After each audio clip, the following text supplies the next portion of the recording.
Good afternoon, evening, no matter where you are. It's a happy Sunday, and today I am so glad that we have a lot of guests today.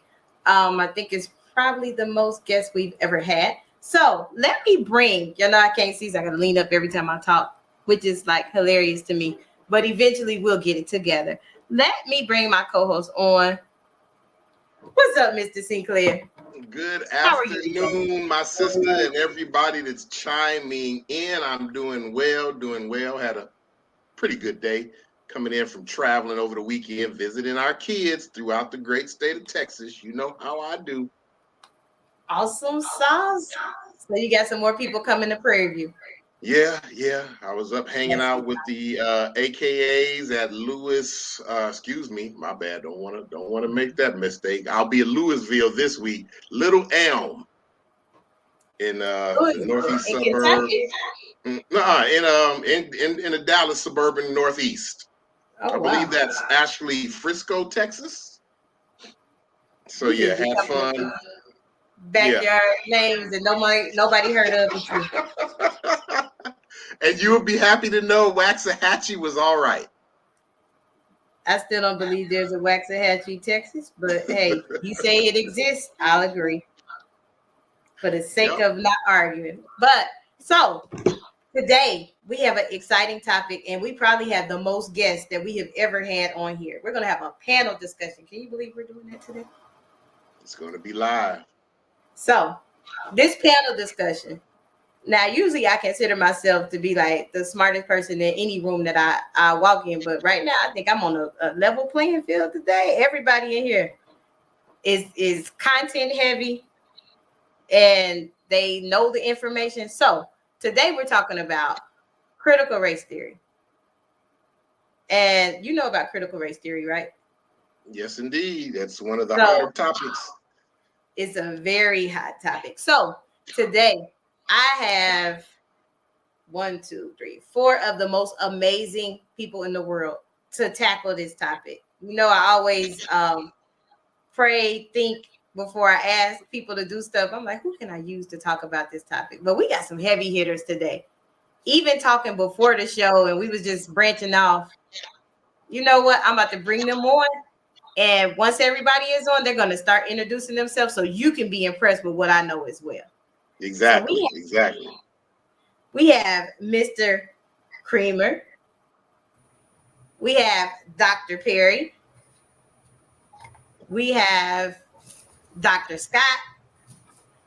And we also have Dr. Finkley. So we have some very distinguished guests today.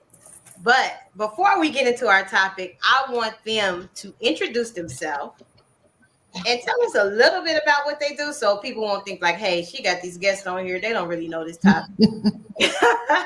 But I am so glad that y'all have taken time out your day to join me and Mr. Sinclair on Let's Talk About It as we attack critical race theory. But first, I want the guests to know you. So, Mr. Creamer, let's tell us about yourself.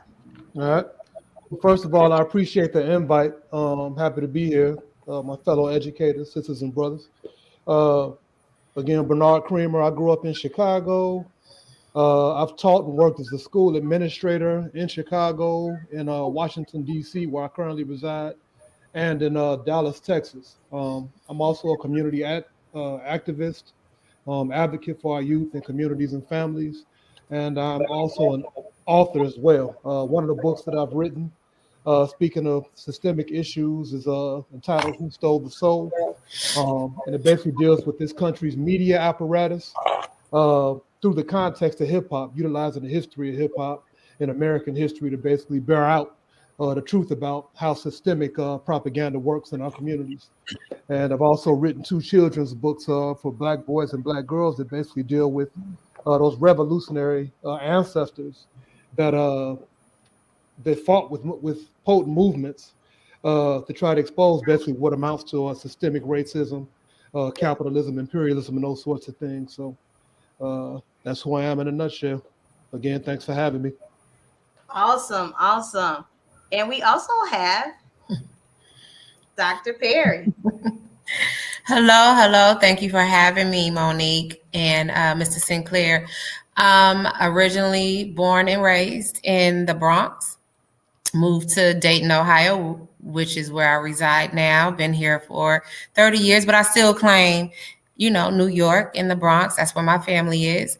I am founder of Perry Institute for Natural Health. I am a holistic doctor and educator. Been an educator, as you can see in the background, I am in my classroom. Been an educator for over 20 years. And last but not least, I am an opera singer. So I can't wait to have this necessary conversation with my fellow colleagues who are on here. And that's about it. Awesome. Awesome. We have Dr. I know I'm in a room full of doctors today. This is nervous. Dr. Julian Scott. I know, right?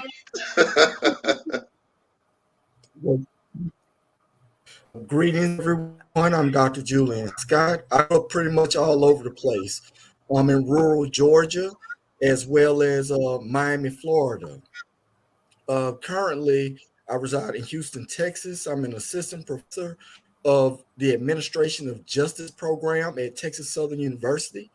I've also held faculty positions at Prairie View A&M University as an adjunct and at Wiley College as an assistant professor. Let's go, great debaters. Okay, so I plan to bring some flavor to the table. I've also produced a plethora of journal reference art. Most area study is criminal justice reform, as well as looking at the increased numbers of unarmed Black male interaction with police officers and their outcomes. Thank you. Awesome. And last but definitely not least, we have Dr. Michael Finkley.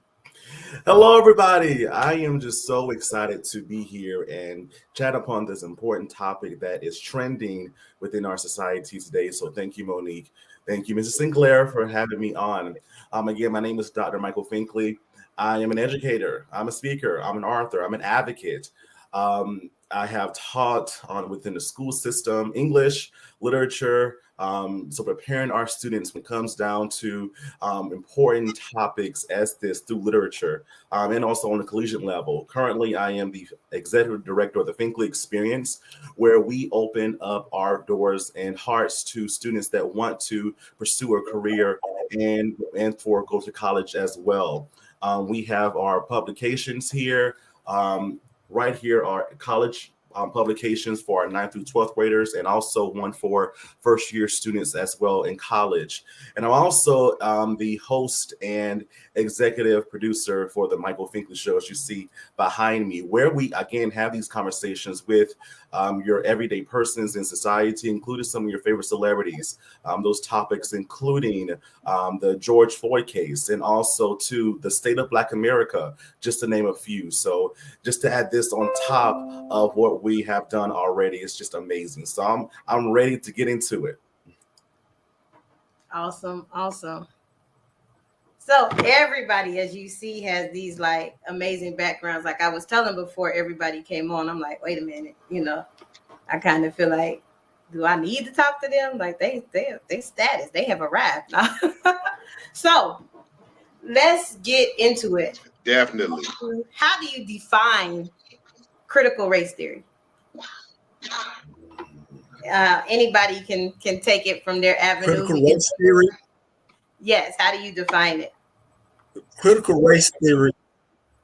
Okay, well, race theory is a paradigm developed by the late Derek Bell, and it's a legal doctrine.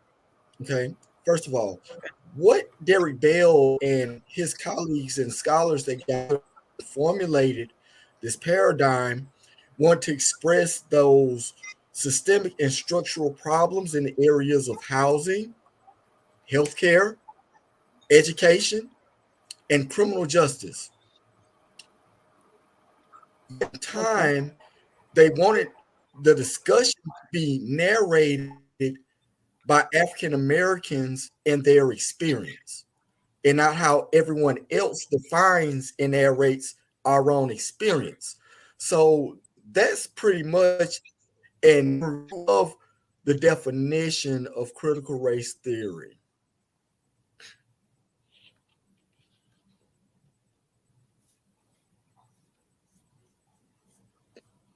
Okay, our esteemed guests, anyone can on your perspective what critical race theory means to you, Brother Bernard?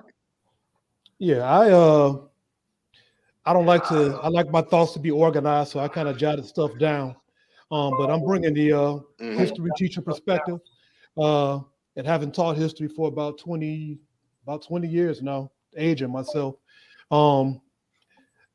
Critical race theory has been a theme long before they started talking about it, the last few years. But I'm going to go ahead. I'm going to pretty much read off the notes I took, and a lot of it centers on what Derek Bell has spoke about. Neely Fuller, he once offered that our lack of understanding of white supremacy will lead to our being confused about everything else. I offer the same as it applies to us not understanding how capitalism works. This country's economic system requires that we are unable to make the connections between the economic system and the very profitable exploitation that comes party to it. Derek Bell, one of the coiners of the phrase critical race theory, was labeled a pessimist once he began to solve the puzzle that is our very necessary peonage. Derek Bell was actually a realist. He began his activist career as an integrationist, but began to see, much like Martin Luther King did later in his life, that there are no moral appeals to this system that will yield equity or freedom for the masses of African people in this country. He began to understand that racism isn't something that can be reformed. It won't be redeemed. Racism is the foundation of this country and what fuels it. It's been long understood that a proper education is the source of both individual and collective empowerment. And there is no power born from an education where the exploited are misled to believe that their bottom ladder rung lots in life are their own doing, while offering total absolution to the protagonist of our peonage. An education lacking critical race theory cements that hierarchical order or that power dynamic and reinforces the status quo. Without critical race theory, the oppressed eventually morph into a mass of victim blamers pointing the fingers at one another for our collective condition, while ignoring the system and the benefactors of the system, those in power. Bell began to understand the ability of capitalism to bend without breaking. The civil rights movement of the 50s and 60s culminated in laws of intersectionality, nothing specifically to change that power dynamic, nothing to drastically alter our collective condition. The system found a workaround for Brown versus Board of Education. White kids simply abandoned urban schools and moved to suburbs or open private schools. Basically the difference between de jure versus de facto segregation. Okay. Looks like we had some technical difficulties in there. I think he either hit the link. Lost Brother Primer, Monique. Yeah, Dr. Perry, here while we get Yes. To me, when I think of, I'm sorry. Go ahead. You were saying something? No, he was saying, go ahead, Dr. Perry. Okay. Let me know if I'm echoing too, so I can turn my mic down. Go ahead. But, when I think of critical race theory, I think of, to me, it's the checks and balances, the start of a conversation.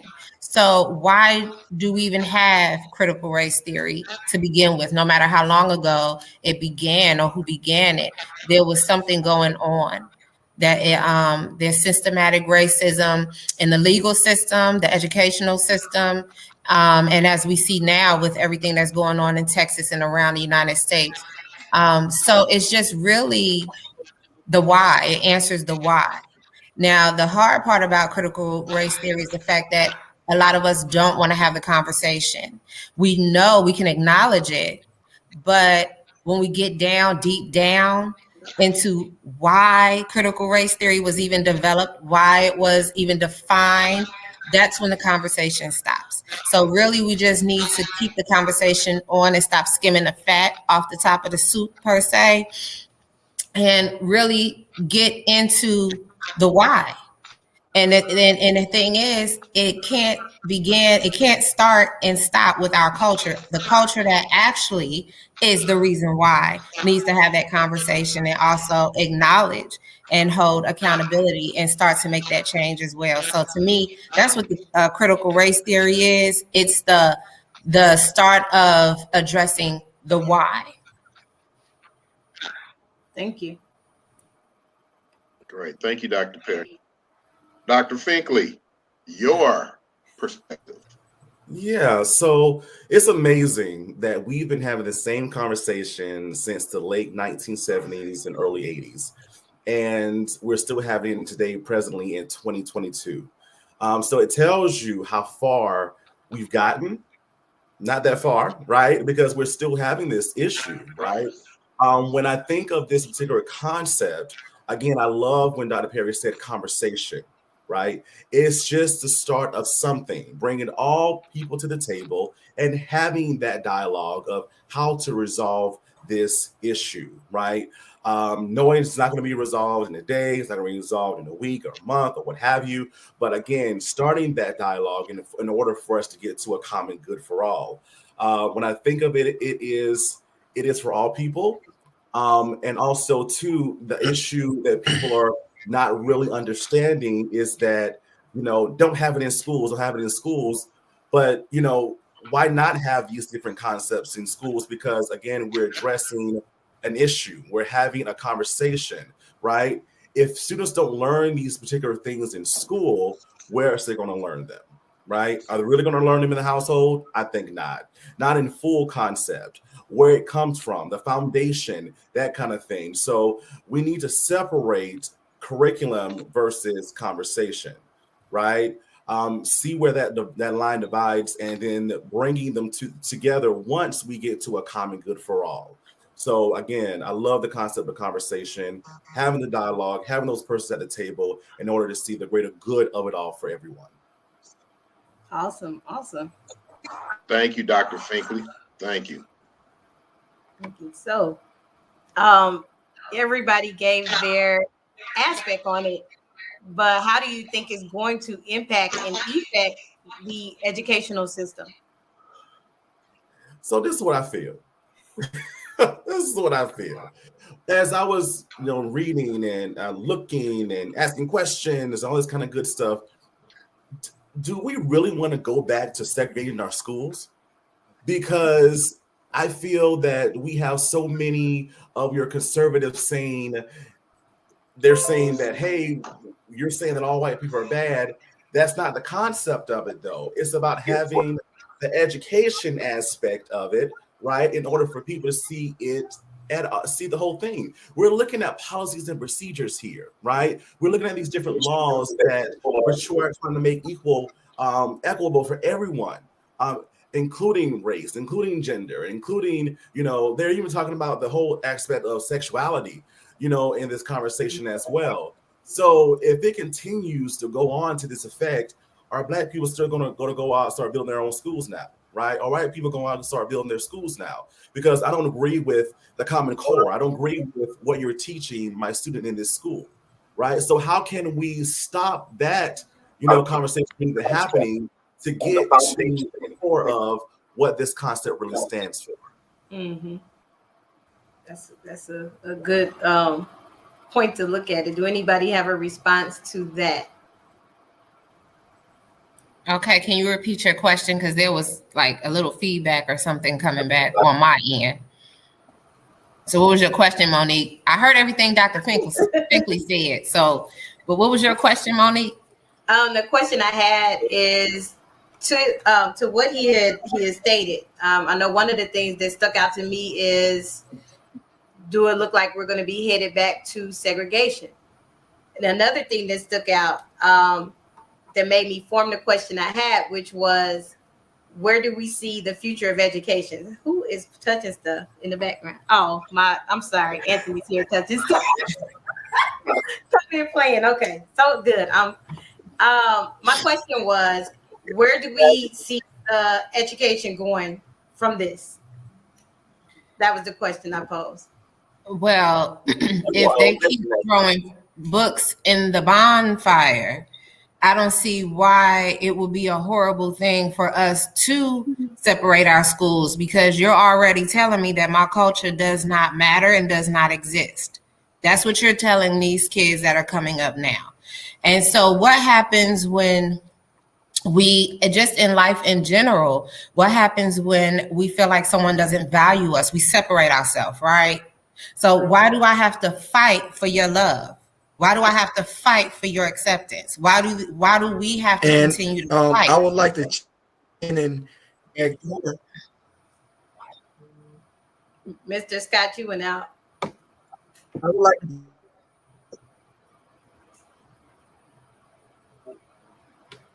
I don't know if his sound. Yeah, it's bad connection. But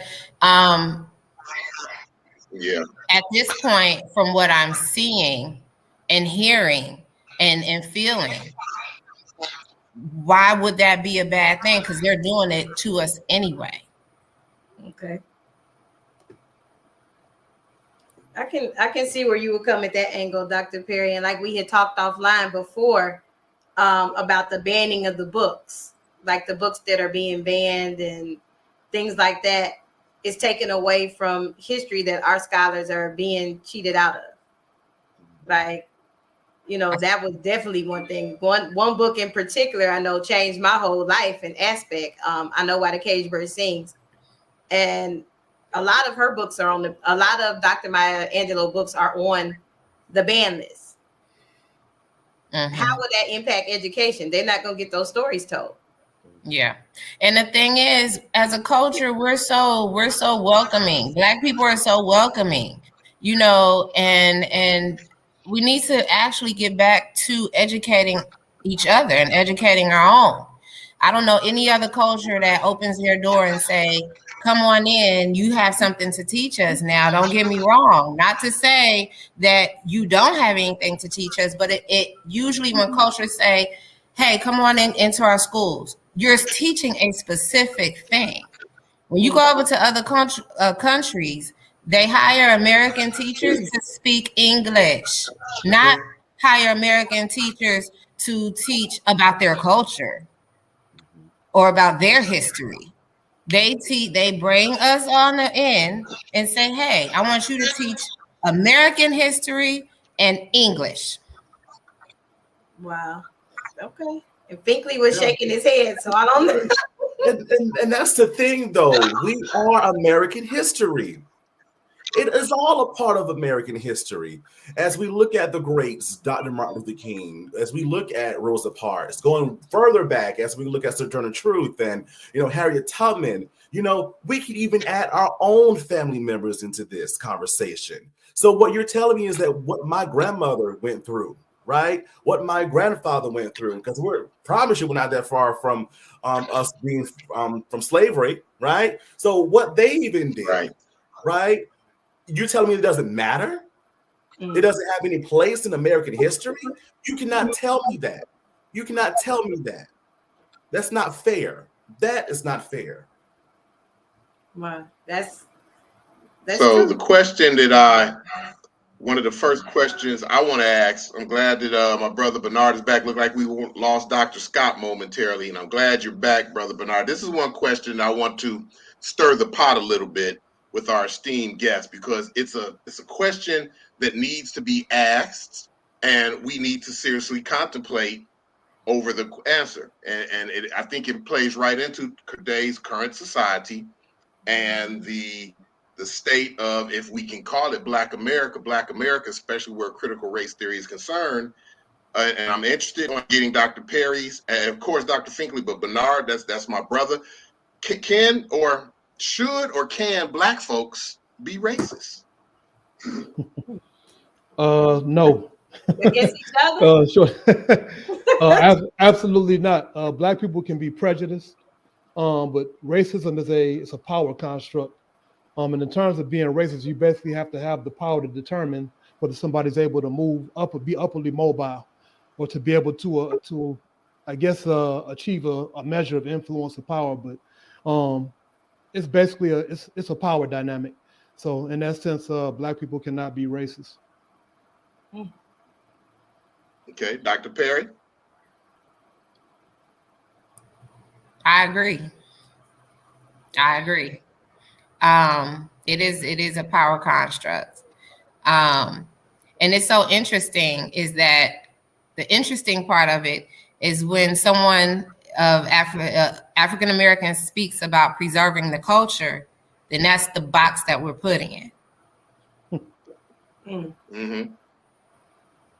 So I agree with Mr. Creed. That's why I asked the question. Mm-hmm. Right. That's why I asked the question. Okay, Dr. Finkley, here you go. I'm going to add a little more sasheries to yours. So why is it so apt that when we talk these issues, somebody else can call us racist, but we can't reply accordingly? To go inside with that same question, is black folks can be racist, but when we bring up things such as critical race theory, when we want to stand up and we can tell them of the certain laws that have been prejudiced against us, as Brother Bernard mentioned, how can they call us a racist? How can they reverse that call? It's all in education, right? It's definitely all education. And also, too, I feel that they're looking at it from one perspective, right? So they see that, the progression of laws, the policies, procedures in that right. And once we establish those things, right? And then we're asking for more and more and more because that's what we deserve. They're in the aspect of allowing themselves not to be educated on what the process looks like, right? Or what from their point of view. All right. They can only see it from their point of view. And not even asking those rough and tough questions, because at the end of the day, if we start getting to those conversations, they're going to start looking at some things where they're not happy at, right? Starting to look at it from another lens and saying to themselves truly that they're actually the racists and not us. And that's why we have banning going on now. Exactly. Right. Exactly. It's true. Hey, let me ask, at what point did I get cut off, man? I don't even remember, but we heard your whole speech and then it just went. You was giving some. You got caught off right when you were mentioning, Brother B, that Derek Bell, as he was coming into the concept where he was trying to go with it, if I can recall. You were reading some of the dynamics. Okay, well, I'm answering questions now. That's good. It's all good. It's all good. It's all definitely, definitely.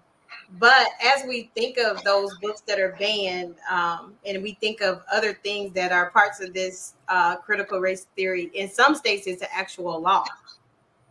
I don't know if you all were aware of that part. So what do you say to that? Like when I did teach, I taught social studies history. So right now I know I couldn't teach because anybody who was in my class, they got the real deal. Yeah. So the wild thing is they've been I've been a history teacher. I've taught all histories, African American history, African culture, world geography, all of that. And over the last 15, 20 years, they pretty much have been chipping away at it. So even before this critical race theory became an issue for history teachers, when I first started, I was reading from these books or whatever that they gave us. When I became a little bit more aware, I used to throw those books in the trash, and I would bring in my own information for our kids. What the heck? Mm-hmm. My fault. That's my screen. I would bring in my own information for our kids to learn, and then all of a sudden they made the history teacher a literacy specialist. So we all of a sudden became responsible for what the students achieved in terms of their reading scores on a standardized test. And so if they didn't do well on reading, somehow as a history teacher, I could be dinged for that. So then the final stage is now history is on a standardized test. And they pretty much tell you what you can teach in terms of teaching history to your kids. And if you don't teach that material, then the kids are going to fail the test. And then again, you get in trouble.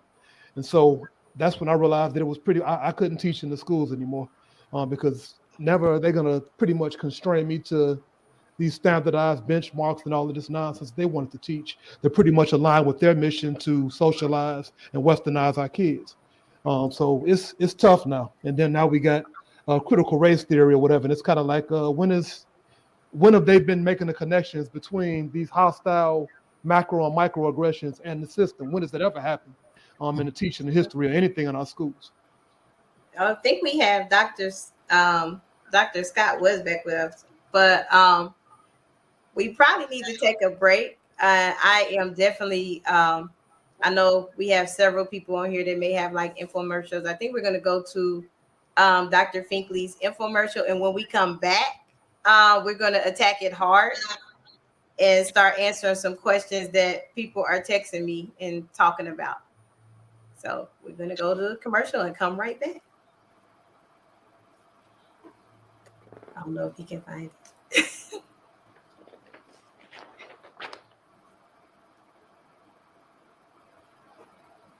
Guess not. I was like, just kidding. I thought he was going to it. But as we go off to commercial, if I don't get cut off, one thing I want you all to think about and come back to answer is, how does critical race theory affect your profession? Because we all are educators. Affect you directly, especially if you're in the school system. Are you interested in attending an historically Black college or university? Hello, my name is Robert Mason. I'm president and founder of the Common Black College application. Our application allows students to apply to over 50 historically Black colleges and universities at the same time for only $20. HBCU graduates have been some of the most renowned individuals in their respective fields since the late 1800s. In addition to that, our faculty and staff are truly committed to your success, and they have a vested interest in seeing that you do well. That, coupled with the academic rigor and the fact that you will establish lifelong relationships, are just some of the many benefits of your attending an historically Black college or university. So if you're interested in completing the Common Black College app, visit our website at commonblackcollegeapp.com to apply now. Thank you, and get educated.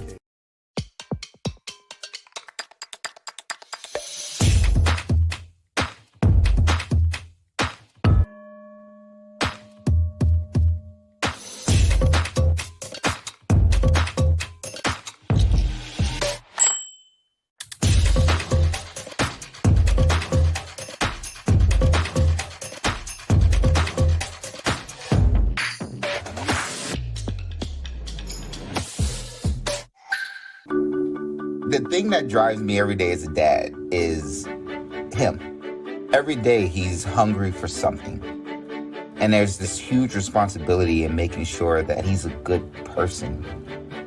I think the advice I would give is you don't need to know all the answers.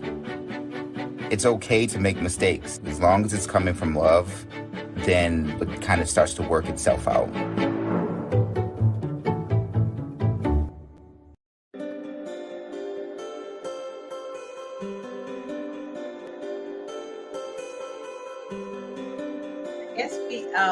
We're back. We had a heavy hitter first round. This second round, I guess people are going to really see how it applies and affects them. How you feel, Mr. Sinclair? Your mic is off. Yeah. Well, again, you said, like I said, the first round went well.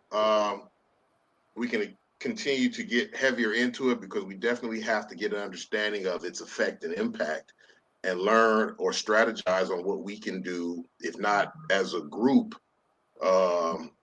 individually, to expand it till it gets to a group aspect. Because of course we're all in education in some way, shape, form, or fashion, whether at the high school, at the collegiate level, and we see the gaps that the system is growing upon when it comes to this topic. So I'm eager to ask a couple of more, left hook questions to get our esteemed panel's perspective on it.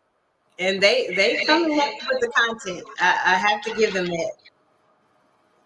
And Dr. Perry, not because she's a personal close friend, but she is holding her own on this panel with me, and I'm so proud of her. But this is facts. They all are dropping facts. So let's just have all our guests come back on, and I left them with a question before the break. Let's see where their head is on that one.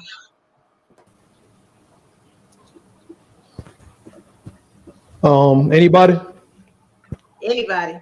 Oh, are we talking about the question in terms of how it affects our careers? Yes. Yeah, I pretty much spoke to it already, but I mean, intimately as a history teacher, I understand that the purpose of teaching a people's history to them is to empower them. And you empower them with the truth about their history and their culture. You teach them about their revolutionary ancestors that fought and died and were incarcerated or were exiled out of the country. Not just the ones that white people are comfortable with. Not just the ones that fit into these little NBA and NFL commercials. It can be co-opted where the narratives can be stolen and made to be some American friendly, something that we can all talk about and embrace. But if we're not empowering our kids, we're not creating community advocates to community activists. If we're not teaching them how everything that's going on in our neighborhoods is connected to a system. In terms of teaching our kids history, if we're not teaching them critical race theory, I mean, pretty much they'll come to believe that everything is fine, while the same system that's always been in existence for the last 500 years is still in place. All right, so they come to see that police shootings are just some exceptional event that happens. They come to see that the gentrification in our communities is somehow the community's fault. We didn't take care of the community instead of connecting it to capitalism. They blame the terrible schools on parents, like the low-hanging fruit. Our schools have always been set up to fail. Number one, because we don't own our schools. And Malcolm X has suggested to us a long time ago, we're foolish for allowing other people to provide education to us. But all of these things, including the wealth gap, including neo-colonization in Africa, we're going to be creating kids that only know how to blame us and blame ourselves, or actually internalize that blame instead of understanding that these issues, they stem from a system that's been in place for a long time. So if critical race theory is not a part of it, our kids will not be able to connect the system or the systemic racism, capitalism, imperialism, and all of those things, these isms, to what is going on every day in their lives. And they'll be pointing the fingers at each other and they'll be running in circles pretty much. Wow. Well, I seen, I'm sorry. I got an echo. I think it's because a lot of somebody probably trying to watch while they are on air. So it's a bad feedback. But I think Dr. Perry, he was speaking. He said something that struck a nerve, or he said something that you was snapping with. Oh, okay. Well, what was it? That we need to get back to educating our own. That's what it's going to boil down to. But also, as far as how it affects my profession, and I'm gonna turn my volume down a little bit. Okay. Well, I still hear the echo, but how it affects mine is that I'm putting students first. And that's one of the key things that my school always says. And the one thing about when you develop a school or organization and you say things, right? You say, no, we're going to do this, we're going to do that. And then we put students first. And I want to address that. To what degree? And what are you willing to go through to continue to put students first? And so, yes, in Ohio, it is prohibited to teach critical race theory in, schools, universities, and the government. However, you can't stop the conversation. These babies are coming into the classroom, and they're the ones that want to address the things that they're seeing and that they're hearing. They're the ones that's leading the conversation, actually. So it's not like, I think a lot of people think we come into the classroom and we're like, okay, this is what we're going to do today, and this is what we're going to talk about. And yes, although we may have an idea of what we want to talk about, but these babies are coming in the classroom like, hold on, I have a question. Why is it this way? Why is it that way? And even when we do celebrate Black History Month and we play these videos and they have questions. And so as an educator, I'm not going to ignore their questions. However, it is not my fault that the answers are what they are. And it goes back to being accountable. They need to be accountable. I'm just giving truth. I'm giving an answer. I didn't divide anybody up. This is exactly what's going on. So that's how I handle it in my classroom, and that's how I see a lot of my colleagues handle it. They're letting the students are the ones that's driving these conversations, and I'm proud of them for that too. Okay, I want to Dr. pose You want a to chime in? serious question here. Okay, Go ahead. one serious question. If our children are literally indoctrinated in the educational system from a Eurocentric based pedagogy, isn't that some type of form of critical race theory? Mm. I want to ask that serious question. Is that some type of form of critical race theory? But it's not from a minority perspective. Okay.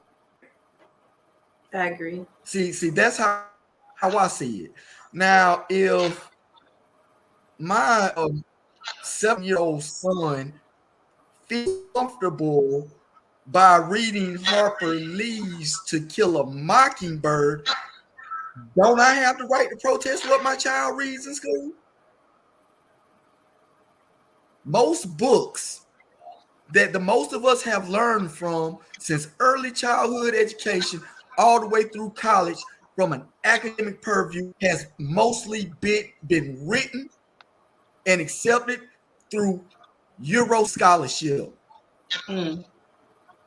Ask a college student that's minority whether if they're at a HBCU or a predominant institution, how many textbooks of scholarly literature that you've read by a Black scholar?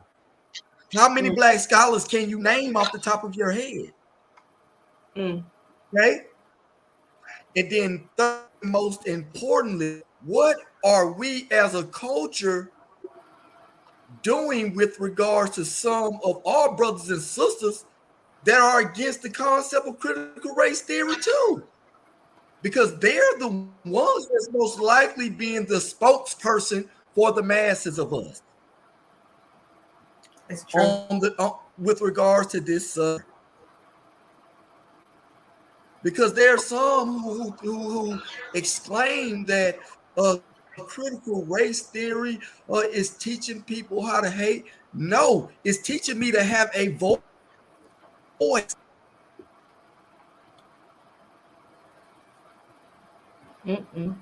It's teaching me to be able to speak up for myself. And that's very important for me to have a voice. For my kid to be able to know his history, his culture, the uniqueness, the greatness of it, instead of it always being like discarded. That's underdeveloped in my child's mind. Wow. Yeah, that's a heavy point. Dr. Finkley looks like I can see it in your eyes. Dr. Finkley, what say you? Yeah, you blew my mind, Dr. Scott. You really, because you don't think it from the other lens, right? You only see what's happening. You will focus on what is actually happening, conversation-wise, to what is versus happening in the classroom. That just really blew my mind. And those people of color that are against it, I get, right?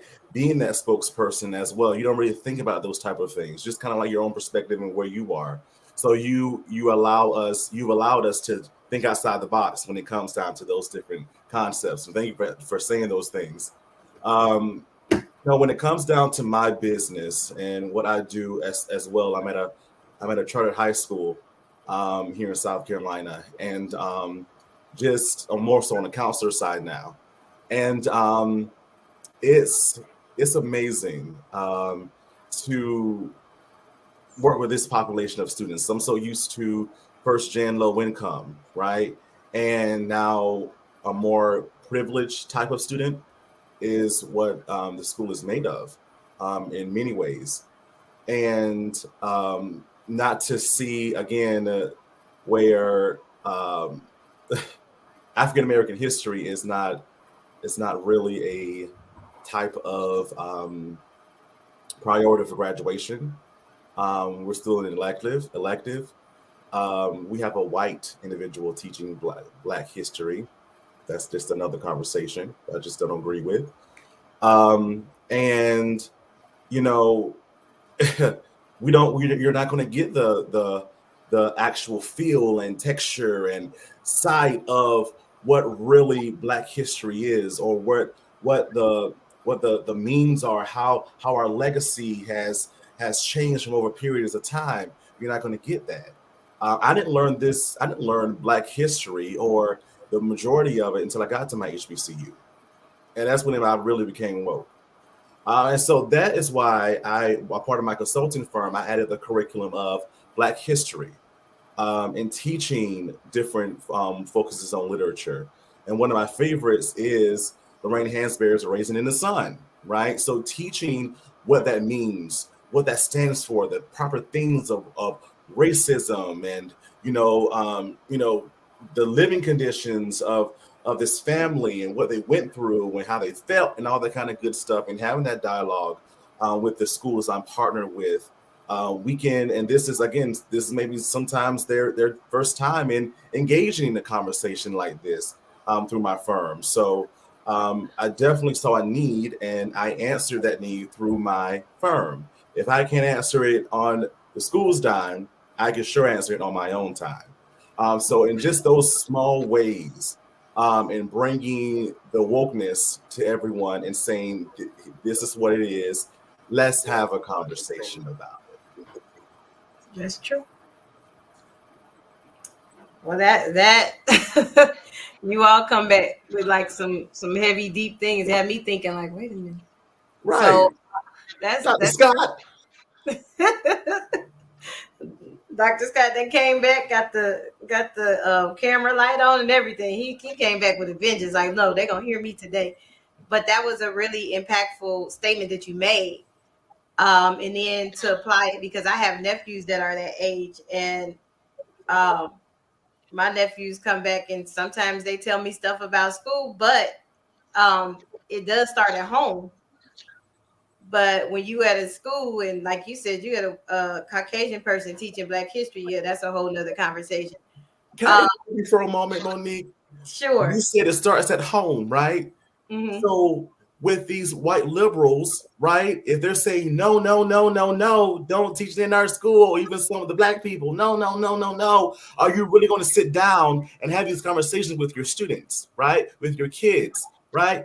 Because this is not just a kid thing, or it's a developmental thing, right? Mm-hmm. Because you have to grow. It's a real thing. You have to grow up in society with these type of things. So how can we not have these conversations now and get them to understand these different concepts in order for them to be a productive adult when they're faced with it alone? Mm-hmm. That's very true. But most importantly, what many of us in America want to turn a blind eye to is race is a dinner table conversation, period. Mm-hmm. When them doors, whether you're Black, whether you're white, what other demographic of racial dynamic you are in this country, race is a dinner table conversation. But it's more so amongst the different racial groups. Okay. And on top of that, we've transitioned to what they call a cancel culture. Like if someone utters anything negativistic about the horrors of the Holocaust, all hell gonna break loose. Facts. But if we talk about the generational genocide that was, and these systemic problems brought upon by slavery, the liberals and the conservatives are going to say, whoa, don't talk about that. Let's forget that. Let's forget about that, because each one of us, each and every last person that's listening to this broadcast has been affected by 400-year damage caused by slavery. Mm-hmm. Mm-hmm. I agree. particularly the system, and most importantly, exacerbated slavery. It's called the criminal justice system. Why do we have such a paradigm called the school to prison pipeline? That doesn't make sense. Based Why off do of we third have a grade. paradigm that mostly affects Black and Latinx children that said that with the phrase "you're at risk"? What is at risk? I want to be at risk for my child, and I want to be at risk to succeed, not fail. And we Wow. should be promoting that within the culture, or they should allow us to promote in our way. Can nobody go through the Black experience the way we've been through it if they are not Black? We're not monolithic people. It's true. That's true. Dr. Scott, I'm rolling with you. You are speaking straight facts. Speaking straight facts. And I'm glad you brought up the prison to pipeline theory, because it goes off the third grade scores. If I'm right, if I'm thinking, because I know we always talk about stuff like that in different circles. It goes off their third grade test scores, and that determines whether or not they're gonna build more prisons or not.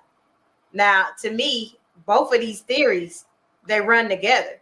Because one, if you don't know about yourself, then you're gonna be ignorant about stuff. And then two, they already banking on you to go to prison based off your test scores.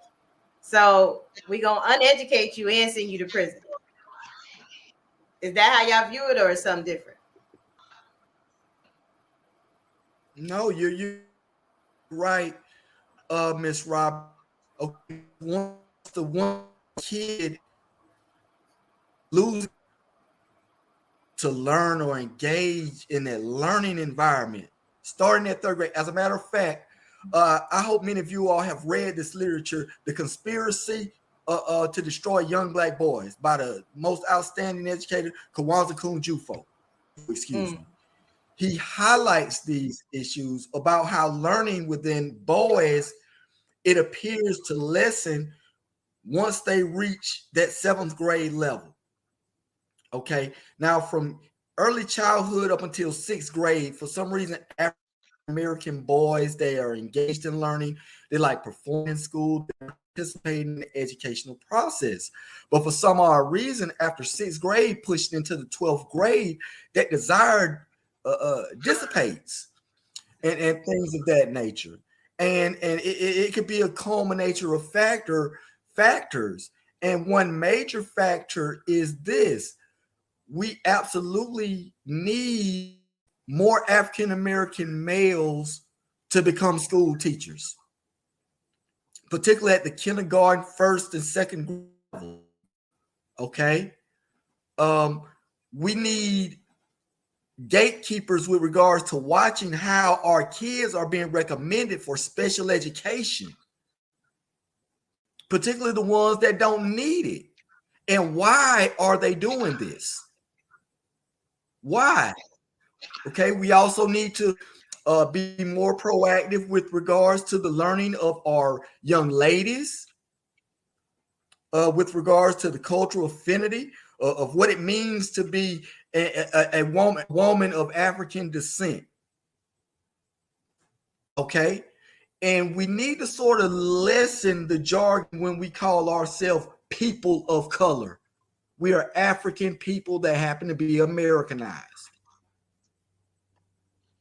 Now, with that being said, Dr. Scott, and I want everybody's opinion on this, as we've gone through this watering down terminologies that seem to deregulate the strength of our culture, what do we do? How do we attack the problem of, yes, we need more Black male teachers, but they don't want more Black male teachers?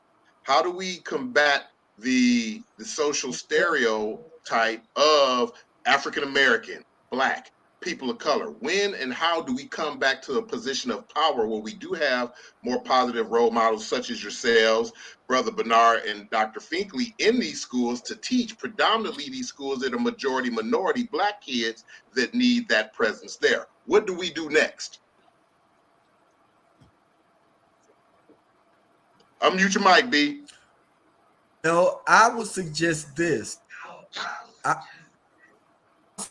suggest this. And sorry, Mr. Brother, I would suggest that we become more involved with regards to the school systems, being on the school board. Don't be afraid to run for the board of trustees of your school board. Be active in the Parent Teachers Association. Volunteer, be involved. You know, it's frightening when little black boys and little black girls, when I volunteer at a local school and they say, we ain't never seen a black doctor a day in our life. That's scary. Very. We got to show them that future. We got to show them it exists. And we gotta galvanize ourselves politically as far as in the area of education. That's the only way we'll see change. Is if we galvanize. Mm-hmm. Brother Bernard. Yeah, I'm just gonna lean back. Short term, figure out a way to get into the schools, but long term, these are the state schools. And the state schools serve the purpose of the state, which is why we're in the condition we are right now, because that is their curriculum. These are their standardized tests. Those gatekeepers, these white liberal women, who are the majority of our school systems, they're not going nowhere, especially with gentrification into our cities. And so we literally are beating our head against the wall trying to get a state school to be a nurturing environment for Black African children. And again, Malcolm X, he told us it's a reason they killed that man, because he was telling us the truth. These are their schools. Marcus Klein with Freedom Home Academy in Chicago, that's the answer right there. I think he's about to open one in Atlanta. But his curriculum, those students are like off the charts, ridiculous, you know what I mean? But even the suggestion that, we go into the schools, I've taught at middle school and high school level. I've been an administrator in the high school and the middle school. They are hostile places for Black men. That's the reality. Yes, they are. They're extremely hostile. So even if you want to go in with good intentions, you're going with an Afrocentric mind, you got the books for the kids to read, you want to take them on those trips, you're running full speed into a brick wall, and you will burn out extremely quickly, as I have. Having to work in these spaces, which are pretty much hostile to not only our kids, but myself we're 2%. Black men are 2% of education for a reason. It's hostile as I don't know what, and it's white woman friendly, and that's two totally opposite ends of the spectrum. So who are they accommodating? But let me ask you this. I had a conversation with several scholars. I'm always talking to somebody. What was it when you had your first African American teacher? What grade was you in? My first and only Black male teacher I've had in grade school was in the 8th grade. Okay. And that's when I knew right then and there I wanted to be in education.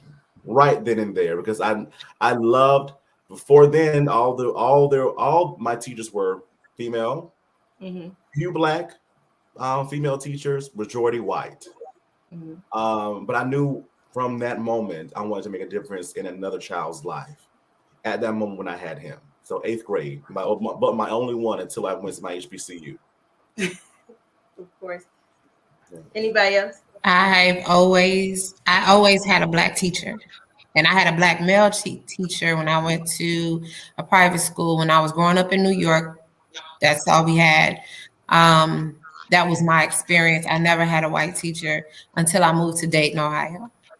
So my first white teacher, I want to say, 6th grade. 6th, 8th. This seemed like a trend. 6th grade. Mr. Creamer. Yeah, I had majority white women teachers. I definitely remember Black faces in the classrooms, but there wasn't anybody that maybe want to be an educator or a revolutionary or a community advocate, just pretty much, teachers or whatever. And going back a little bit, I want to agree with Dr. Scott. He made one extremely important point about us organizing politically in terms of controlling our communities and what comes into our communities in terms of education and that sort of thing. But yeah, my education has been super white for the most part. Dr. Scott. My dad was a agronomy and chemistry. My grandparents were both educators. My grandparents held the distinction of being the first Black couple to get a master's degree in education at the University of Georgia. Okay. So it wasn't nothing to have activities surrounding education, but I wanted to become an educator because it's like the impact that you can make, particularly on, I've taught everything from early childhood all the way to 12th grade, but a lot of my impact is on the post-secondary level because it seems like in the collegiate environment, they'll try to water African American studies and the importance down. It's like, it wasn't for me attending 2 HBCU and feeling that energy and that pride and that meant the service. Then I think as far as my knowledge of the history and the knowledge itself, it wouldn't be as great as it is. Okay. And Mr. Sinclair, when was yours? Well, growing up in metropolitan Detroit, I had a pleasant mixture of both Black and white instructors. And, I was pleasantly surprised at how many those were male outside, and the brothers could speak to this, that weren't gym teachers, that weren't our neighborhood football, basketball, baseball coaches. So I think that's one of the small advantages, at least from my educational historical viewpoint. We had a good mixture, but I did have a pretty substantial amount coming up through school where we had Black faces, and that a few males that we did have were other than the coach. So Or the custodian. Or the custodian, right. Or the lunch lady. Just put that it, y'all know I'm transparent about stuff. That's all I know to be. Look, or let's just take it deeper. Or the city police officer that was there to secure the property. That was the other Black male that you saw. If we're doing that, let's just call it what it is. The bus driver. We go there. The bus driver. I mean, and I pose that question because if you think about it, even in our own childhoods, my parents are both educators. My dad was a 6th grade teacher, so a lot of people that went to the school, they still call him dad. I have a problem with that, but I understand now why they did, if that makes sense. Like, I don't like to share my parents with nobody, but everybody loves my parents for some reason. But if you look at that and then you look through a lens of a child, like they did a story here in Texas where this school had their first Black history program. I was like, we always have Black history program. Their first Black history program, and the little boy on the interview was like, this is my first time seeing a Black male teacher. Why? And he's in 6th grade. And everybody on this panel today had their first encounter around 6th grade with a Black male teacher. High school. No, mine was 1st grade. I had a Black male teacher in 1st grade. I remember Mr. Lee. I don't know if he's watching, but Mr. Lee didn't play. But I didn't have my first white teacher until 6th grade. Wow. Nice. Yeah. No. And something else Dr. Scott said that kind of triggered something for me as well. Yes, we have to become more advocates, especially for Black male teachers. So we need to start supporting programs like the Call Me Mr. program that originates from Clemson University, right? Having more things like that in order to expose our youth to the field of education, because it's all about exposure. Or the Real Men Teach. I think he's out of Morehouse, and his wife is a principal from Spelman. I can't think of his name, but it's a wonderful program. Mm-hmm. The Real Men Teach. And I mean, why? Why is it one? And I hope I don't offend anybody because that's not my intent, but I can only tell you what I see. When there are male teachers in the room, they're not your strongest male teachers. They're, pushovers. It's a whole different ball game. And sometimes I just look, I'm like, where did this come from? You scared of the kids? I could tell you where it comes from. I could tell you where it comes from. It comes from, Mr. Cream mentioned that, the white woman who's running the school system. I've watched Black male teachers lose their voice because, again, here we go. You coming into my neighborhood and you're going to tell me how to interact with someone who looks like me. So I have to either do it your way or I have to leave. Mm-hmm. And so what happens is I'll do it your way for the year and I'm out. Mm.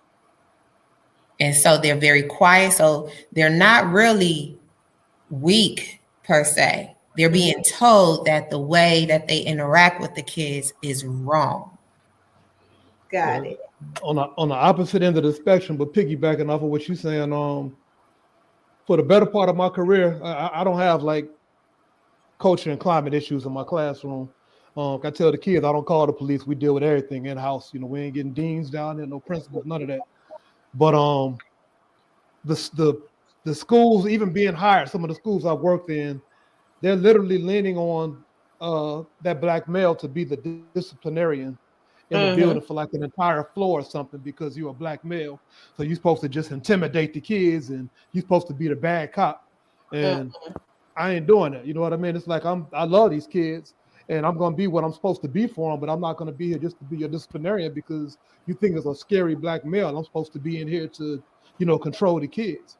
That's the other part of that, that discussion. But they don't view us as being cerebral, as being critical thinkers, that sort of thing or whatever. Just, that Black male figure that can hold it down. And even in DC, a whole bunch of us got hired as assistant principals.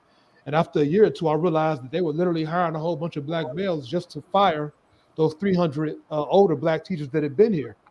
So they basically tried to make us HNICs. And I walked away, like I'm not doing it. And it wasn't based on, what they were doing in the classroom, their acumen or their aptitude. They were literally trying to clean out all the older Black teachers, union affiliated, union heads, figures in the community. DC is the most aggressively gentrifying area in the United States. Wow. And so in order for that to happen, all of that stuff had to happen in terms of getting rid of those older teachers and stuff like that. So they've used us to suit their needs. You know what I mean? It's not to empower Black kids. It's all types of other stuff, including coaching. And I've seen it. I've definitely seen it on both ends too. When I was a teacher, go out your duties outside, for recess, or your duties monitor the hallways as they leave, for the end of the day, or even in fights, they would come get me. What in the world, right? And then going on what Dr. Perry said as well, I had a former guest on my show who is now an educator. He went to the school. The students loved him as a Black male, right? Because they've never seen one at this particular school. And before he got there, there was a massive shooting at this school. So students now, there's this classroom that's sealed off because they can't go into it now because of this shooting where this shooting happened. And so now students are still in this state of, I need someone to talk to, I need someone to care for me, that kind of thing. They cling to this one teacher, right? This new male Black teacher. And now the principal's saying, you can't do this. No, you can't talk with them. You can't, meet with them after school, that kind of thing. And they're not giving him a real answer. So this is why, these many other reasons why, we just go to another school, or we leave the classroom, go into administration, or we just leave the profession altogether because of those actions. So it sounds like to me that there needs to be a grand push. And as I think back to listen to all of our stories, which are similar, my elementary school in Detroit, we had the privilege, and may he rest in power, Mr. Allen, our Black principal.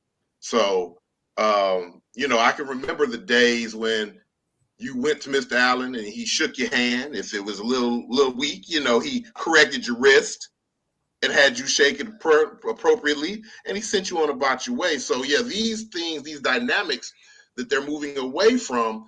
Would the move then be, as Brother Bernard mentioned, and as all of you agreed, do we move towards our own schooling? And if so, how do we get the grand push? How do we do like the Brother Bernard mentioned in Chicago that's going to Atlanta? How do we do like Monique and I's homeboy in Detroit, Jalen Rose, and some of the other people that are creating these schools? What do we need to do at a broad sweep to start educating our own so that they come up properly knowing what they need to know for survival? Economics, literature, law, holistic eating. I'm sure Dr. Perry, I'm sure you can think of a grand nutritional program for our kids, because if you look on that spectrum, and this is totally digressing, a lot of what they're going through in school has to be on nutrition. And I see it a lot of times, and I get asked the questions when I'm visiting these high schools. So, you know, what do we do from this point forward if that's not too abrupt? How do we get on one accord and we start getting our own schools in effect?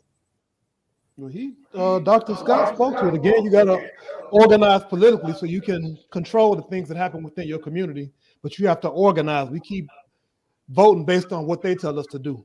Mm-hmm. So we have this stuff coming from outside the community, but we have to organize. So when these elections come up, we already got a candidate that we're going to put up. We're going to arm them with a platform that speaks to education, what we want, not what you all come down and we choose the best politician based on what you all provide to us. So that's part of the organization piece. Y'all mentioned Jalen Rose, and there's a whole bunch of NBA players, Kevin Edwards, Kevin Johnson, LeBron James, that opened up charter schools. In 2010, it was Renaissance 2010 in Chicago when this big push for charter schools. Charter schools are not independent. You got to get a charter, and that charter comes from a charter board, which is connected to the state. And a lot of your money comes from the state. And you got private donors, and you still bound to the standardized test. And so you still bound to that curriculum. But we have to let all of that stuff go. Independent Afro-centered schools. And it's like we don't have the confidence, like we don't think we can do it for ourselves.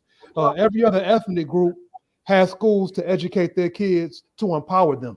Mm-hmm. You know what I mean? But we settle for these people telling us how to educate our kids. We got to get out of that mindset. We got to do it for ourselves. And it's going to take a minute, but we can't keep saying, well, what about the kids in, the public schools? We got to start organizing. We got to start building for ourselves. And we got these exemplars out there, like you just named one of them. We got Marcus Klein. Start meeting with him and get the template so we can do more of that. Yes. I'm sorry, I had to come out the screen for a little bit because on our YouTube, I guess, people don't like what we're talking about, and they wrote some kind of derogatory thing. So I stopped the YouTube video. So if you are watching, I'm sorry. You'll get the replay on a different channel. I just don't tolerate foolishness. I just ended where the source started. So that's why I came out. So I'm sorry. But I did hear all the content that you all were talking. And like I told y'all, this topic is so heavy. I already knew we was going to go over an hour.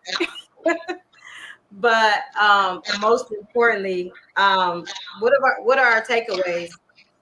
What are our takeaways from this? Like, are we just going to talk about it and that's it? Or are we going to put something in action? I'm willing to, again, I appreciate this platform. I'm willing to sit down with whomever and we start meeting, whether it's virtually or whatever. I've got a couple of advocacy groups through this Grace Fund that we put together. We started funding independent Afro-centered schools, but the conversations got to happen. So what, we're in different states or whatever, we can still be having the conversations, and exactly. We can organize as educators too. And then once we organize as educators, then we can start deciding who we want to run for office, who we want to be our council members, our aldermen. And just move from there. But I'm open to having these conversations and continuing them from here.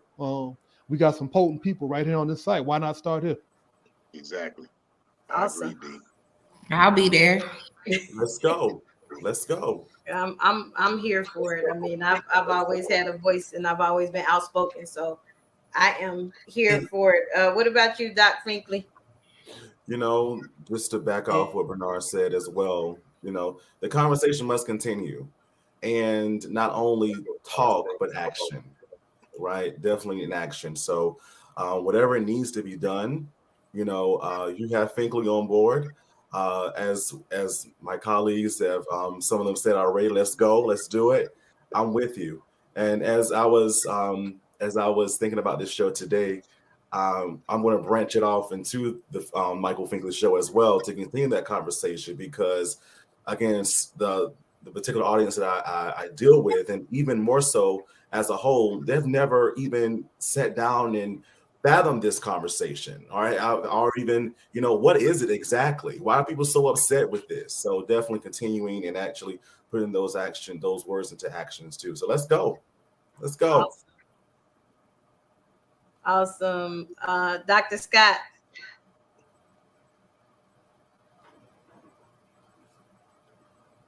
Uh-oh. I don't know if it's sound. He got his mic is on. Yeah, looked like it might have froze. Dr. Scott? Okay. Well, I'm okay. I agree with each and every one of the panelists. I'm so glad that I was invited to this segment of your show, Ms. Robinson. And most important, we have to not only advocate, not just from early childhood to grades 12 with regards to cultural affinity. We need to support, we need to push strong advocations for historically Black colleges and universities. We must use our foundation from those early ages as another foundation for when they do go out into the world. And no disrespect, I felt safer and more loved and more pushed when I attended an HBCU. I didn't feel like a number, or that there wasn't anybody that cared about me and wanted me to succeed. They did, and I'm grateful to God for all HBCU. But to continue, yes, I'm willing to work and contribute in any way I can. You got Diane Edwards said, "Me too." She didn't feel that till she went too. Thank you, Ms. Diane. So I think what we need to do, sis, is definitely continue with this conversation. And as what Brother Bernard said, we need to look at having Dr. Klein on our show next time. What do you guys think? And we have another roundtable family discussion with the six of us, with Dr. Klein included, and put some actionable steps together. And as you all mentioned, we need to start planting the seeds, putting, and I'm a direct advocate and supporter, and a lot of what we mentioned, powernomics, we need to put that into play. I agree. So this definitely have to be a round two conversation and see where we have progressed in this topic. But I feel like, my thing, we don't know if we not taught. And if that's the gap that I'm experiencing here, because I say critical race theory and it go 50 different ways, and then I'm like, well, how does it apply to you? We don't know. And our people lacking knowledge, the rest. Right. So I'm sorry, sis, go ahead. No, I was just saying, I truly, truly thank you all. I know the time zone, I'll get it better next time, because they're on Eastern Standard, we're on Central Standard. I'm like, all these different time zones, what time do it start? But I truly appreciate every one of you all giving us your time to talk about the elephant in the room. Like, nobody in our neighborhood is talking about this. I don't know if they scared or, once they told the teachers you can't teach nothing about it, everybody got quiet. And I'm like, yeah, I can't be in the classroom because y'all know you're going to learn Black history. I'm going to have my HBCU pennants up in the classroom, everything. So it's like, let them fight on their own. So thank you so much for giving me your time this Sunday. I would definitely share the video out with you. It'll be in our newsletter. I'm so sorry somebody took upon themselves to hack the YouTube channel by just writing some stuff. I'm like, really? You have nothing better to do with your life? But that must mean the content was good. They took time to do that. Right. And if we could, before we sign off, Monique, let's give our esteemed panel, our family members, a chance to If they have social media that they can be connected with, if they have resources that they want to get out so that our people can be better enculturalized and how they can get it, that'll definitely and always be a help. So, Dr. Perry? Yeah. You can actually reach me right now because my website is being built as we speak, but you can actually reach me via Messenger. I am on Facebook under Dr. Joelle Perry, as well as Instagram. I do consultations for health, and I do specialize in reversing learning disabilities naturally, such as ADHD. So you can reach out to me on social media. Awesome. Thank you. Thank you. My brother, Dr. Scott, let him know how we roll. Okay, well, I can be reached at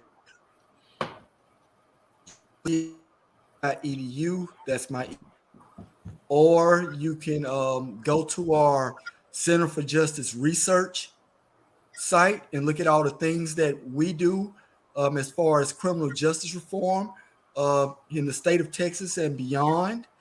And of course, if you can't get with me, you can always get with St. Clair, and he'll know how to help disseminate information regarding myself. Exactly. Awesome. Dr. Finkley, spread that good word you got, brother. All righty. For more information about the Finkley Experience, you can visit us on our website, thefinkleyexperience.com. All of our social media is the Finkley Experience as well. Again, we're the educational consulting firm that specializes in first-generation education, college and career readiness, among other things, as well as we mentioned with the English literature aspect as well. But also, if you want to continue the conversation as well, we have our own platform, our social media talk show, The Michael Finkley Show. Visit our website at themichaelfinkleyshow.com. Awesome. And I was my trying brother, to the chat. and my brother, Power Man, somebody that I admire and advocate for, Bernard Kremer.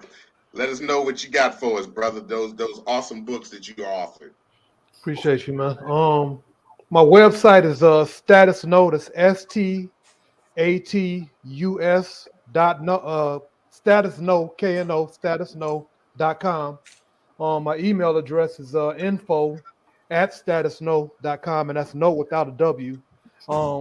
Again, I've written 2 books that basically introduce our kids to revolutionaries and ancestors that these schools will never teach them about, what they did, or organizations, and the reasons they posed a threat. And I've also written a book, Who Stole the Soul, which is on that website too, that deals with this country's propaganda apparatus, the media, the corporate media, and the dumbing down of our population through hip hop and other mediums, Hollywood and that sort of thing. But again, the website is statusknow, statusknow.com. Appreciate you all having me again too. Awesome. I'm sorry, I'm trying to work the back. You doing good, sis. You doing good. I'm trying to work the back. Those are those links, you guys. All right. So, as I said, I thank you from the bottom of my heart, me in the time zone and getting you all on here early and all that. Thank you so much. You all, we definitely have to talk about this again, as you have already requested. So I'm gonna start looking at the calendar. I mean, I would say about a month. I don't know if things have changed after a month, but they might. All we can do is continue on and try to again continue the discussion, get more people involved. Let's Dr. Finkley's going to spread the word on his show, and you know how your brother gets down when I'm out and around. So yeah, now it's time for actionable steps, and let's reach out to Dr. Klein as Brother B recommended, and let's continue this thing on, brother. Definitely. So this has been our show for today. I have to go through and I guess download the video in another method because the YouTube, something happened to it. Sorry. But good content today. Thank you for coming. Check us out next Sunday. I don't have the paper in front of me, so I honestly don't know. Next Sunday, spring break, we won't be here.